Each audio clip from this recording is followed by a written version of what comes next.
সংস্কৃত শিখি চ্যানেলে আপনাদের আরো একবার স্বাগত।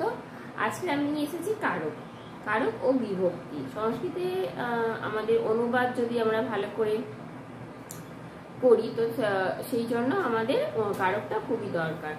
এবং সংস্কৃতের মধ্যে আমার যেটা মনে হয় কারকটা খুবই ইম্পর্টেন্ট এবং কারকটা অবশ্যই সকলকেই জানতেই হবে। যারা সংস্কৃত নিয়ে পড়ছেন বা পড়বেন ভাবছেন বা যারা এখন 7-8 সংস্কৃত পড়েন তাদের সকলেরই কারকটা অবশ্যই শেখা দরকার এবং জানা দরকার।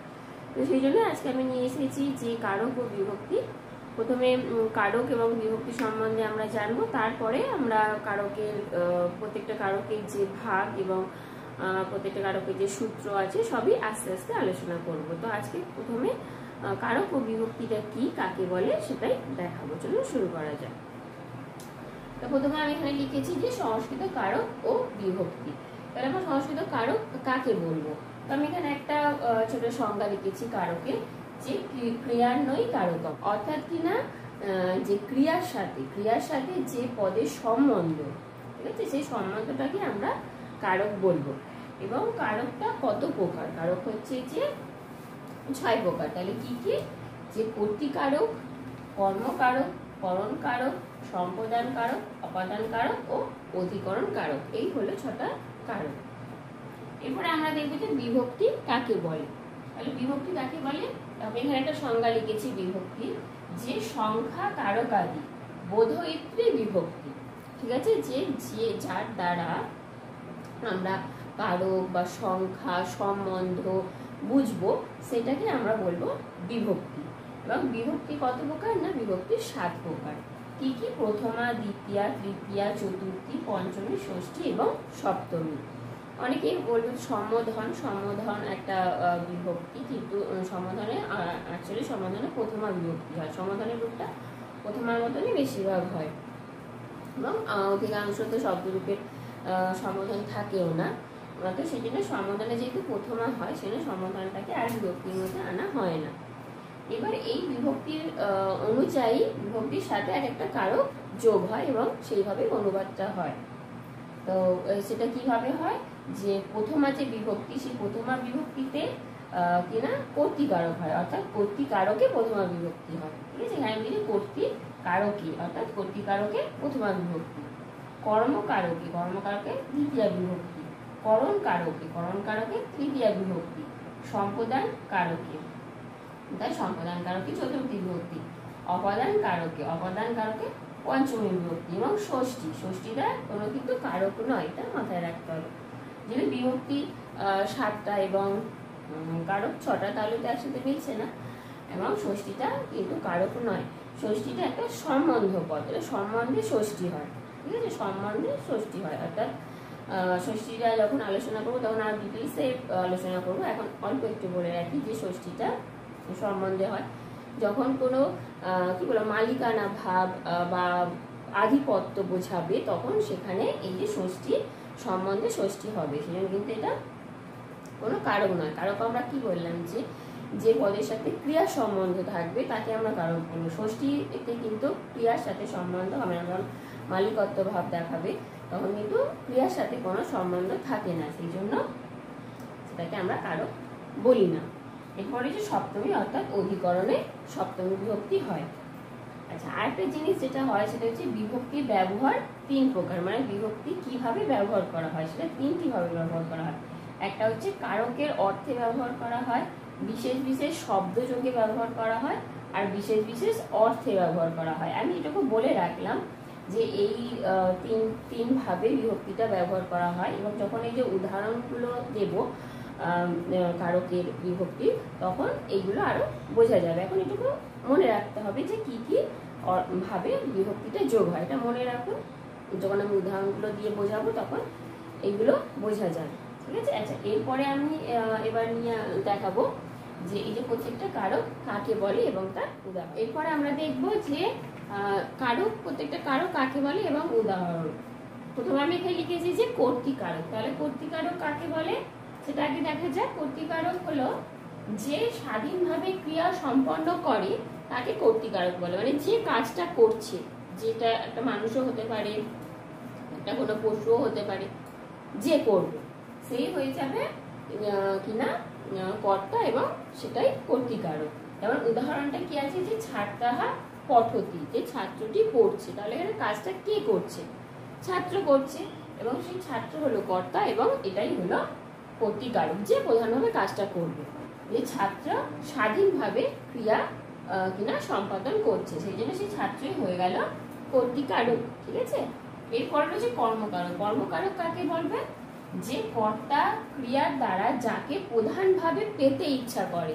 ঠিক আছে, যে কর্তা সে যেটাকে পেতে ইচ্ছা করবে সেটাই হয়ে যাবে কর্মকারক। যেমন উদাহরণ কিনা রামঃ গ্রামাং গচ্ছতি, রাম কিনা গ্রামে যাচ্ছে বা যায়। তাহলে এখানে কর্তাকে রাম এবং ক্রিয়াটা কি গচ্ছতি, এবং এই যে রাম যাচ্ছে সেখানে কোথায় যাচ্ছে? গ্রামে যাচ্ছে, এবং সে তার পাওয়াটা কি? গ্রামে যাওয়া। তো গ্রামটাকে সে পেতে ইচ্ছা করছে, মানে সে যেতে ইচ্ছা করছে, এটাকে পাওয়া বলা হচ্ছে।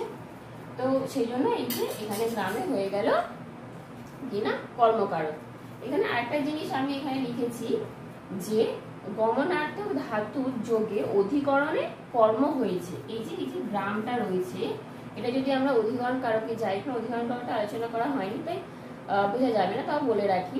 আমরা যদি অধিকরণ কারকে যাই তাহলে কোনো জায়গা বা স্থান বোঝালে সেখানে অধিকরণ কারক হয়। ঠিক আছে, কিন্তু এখানে কর্ম হয়েছে। কেন হয়েছে না, এই যে গমনার্থক এই যে ক্রিয়াটা রয়েছে এর জন্য এখানে কর্ম হয়েছে। ঠিক আছে, এবং এই যে কর্মকারকটা আর একটা মানে সংজ্ঞা আছে বা আর একটা ভাবেও এটাকে বোঝা যাবে, সেটা হচ্ছে যে ক্রিয়াকে কি দিয়ে প্রশ্ন করলে যে উত্তর পাওয়া যায় সেটাই হলো কর্ম। যেমন কিনা রামঃ অন্নং খাদতি, রাম অন্ন অর্থাৎ ভাত খাচ্ছে। তাহলে এখানে কি বলছে যে কি দিয়ে প্রশ্ন করতে হবে? ক্রিয়াকে কি দিয়ে প্রশ্ন করতে হবে? তাহলে আমরা যদি ক্রিয়াকে কি দিয়ে প্রশ্ন করি যে কি খাচ্ছে, তাহলে উত্তরটা কি হবে? অন্ন খাচ্ছে বা ভাত খাচ্ছে। তাহলে এই যে কি দিয়ে, ক্রিয়াকে যখন কি দিয়ে প্রশ্ন করলে যে উত্তরটা হবে সেটাও কিন্তু কর্ম হবে। যখন বোঝা যাচ্ছে না যে এইভাবে প্রধানভাবে যে আগের যে সংজ্ঞাটা বললাম, তখন আমরা এইভাবেও কর্মকে বের করতে পারি। ঠিক আছে, এরপরে রয়েছে করণকারক। করণকারক আমরা কাকে বলবো? ক্রিয়া সম্পাদনে যা প্রধানভাবে উপায় বা সহায় তাকেই আমরা বলবো করণকারক। যেমন উদাহরণটা কি, যে নয়নেন পশ্যতি নরঃ, যে নয়ন অর্থাৎ চোখের দ্বারা কিনা নর অর্থাৎ মানুষ দেখছে বা দেখে, মানুষ চোখের দ্বারা দেখে, এরকম ভাবে। তাহলে এই যে কি বলছে ক্রিয়া সম্পাদনে, ক্রিয়া অর্থাৎ কি? এই যে দেখাটা ক্রিয়া, এবং ক্রিয়া এই যে ক্রিয়া সম্পাদন অর্থাৎ দেখার জন্য কোনটা উপায় বা সহায় হচ্ছে? এই যে চোখটা অর্থাৎ নয়নটা। তো সেটাই হয়ে যাবে করণ কারক। ঠিক আছে, এরপরে আমরা দেখব যে সম্প্রদান কারক। সম্প্রদান কারক কাকে বলে? তাহলে সম্প্রদান কারক কাকে বলে? কর্তা দান ক্রিয়ার কর্ম দ্বারা যাকে অভিপ্রেত করেন সেটাই হলো কিনা সম্প্রদান কারক। যেমন উদাহরণটা কি রয়েছে, যে নৃপহা বিপ্রায় ধনাং দদতি, নৃপ বিপ্রকে কিনা ধন দিচ্ছেন। তাহলে কি হলো, এখানে সংজ্ঞাটার সাথে যদি আমরা এই উদাহরণটাকে মেলাই তাহলে কি বলছে, যে কর্তা দান ক্রিয়ার কর্ম দ্বারা, অর্থাৎ কর্তাকে নৃপ, এবং দান ক্রিয়াটা কি? দদাতি, দা ধাতু থেকে এসছে, এবং এই যে দান ক্রিয়ার কর্মটা কি? ধন দ্বারা যাকে অভিপ্রেত, অর্থাৎ ধনটা যাকে দিচ্ছে। ঠিক আছে, সেটাই হয়ে যাবে সম্প্রদান কারক। তাই বিপ্রকে দিচ্ছে, তাই বিপ্র হয়ে গেল সম্প্রদান কারক। এরপর রয়েছে অপাদান কারক। অপাদান কারক কাকে বলবে? যে যা থেকে কোনো বস্তুর বিশ্লেষ বা পৃথকীকরণ হয় তাকে আমরা বলবো অপাদান কারক। এবার উদাহরণটা কি রয়েছে, যে আম্রানি বৃক্ষাত পতন্তি, যে আম্রগুলি বৃক্ষ থেকে পড়ে গেল বা পড়ছে বা পড়ে। ঠিক আছে, এটা বর্তমান কালে আছে যেভাবে ধরা যায়। তাহলে কি হলো, যে যা থেকে অর্থাৎ বৃক্ষ থেকে কি হচ্ছে? কোনো বস্তু বিশ্লেষ বা পৃথকীকরণ অর্থাৎ আলাদা হয়ে যাচ্ছে। তাহলে বৃক্ষ থেকে কিন্তু ফলগুলো পড়ে যাচ্ছে, ফলগুলো কিন্তু এটা অপাদান নয়, যা থেকে পড়বে, অর্থাৎ গাছ থেকে পড়ছে, অর্থাৎ সেই গাছটা হয়ে যাবে অপাদান কারক। এরপর হচ্ছে অধিকরণ কারক। অধিকরণ কারক আমরা কাকে বলবো? যে ক্রিয়ার আধারকে অধিকরণ কারক বলে। ক্রিয়ার আধার মানে ক্রিয়াটা যেখানে হবে সেটাকে বলে অধিকরণ। আরেকটা দেওয়া রয়েছে যে স্থানে কাজ সম্পন্ন হয়, ঠিক আছে? আধার অর্থাৎ জায়গা বোঝাবে, এটা মনে রাখবে, আধার অর্থাৎ জায়গা বোঝাবে। তো সেটাই হয়ে যাবে অধিকরণ। উদাহরণ কি রয়েছে? যে বনে ব্যাঘ্র বসতি, বনে ব্যাঘ্র বাস করে, তাহলে এখানে একটা আধার অর্থাৎ জায়গা বোঝাচ্ছে। তো সেই জন্য এই যে বনে, এটা হয়ে গেল অধিকরণ কারক।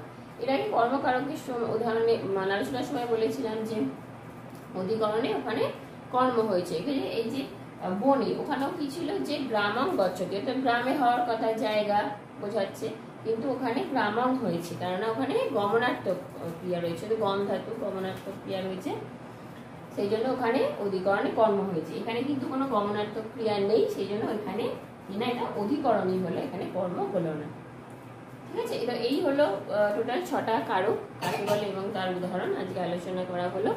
এরপরে কারক এবং বিভক্তির যে সূত্রগুলো আছে সেই নিয়ে একটা নতুন ভিডিওতে আবার ফিরে আসবো। আজকে এই পর্যন্ত, ধন্যবাদ।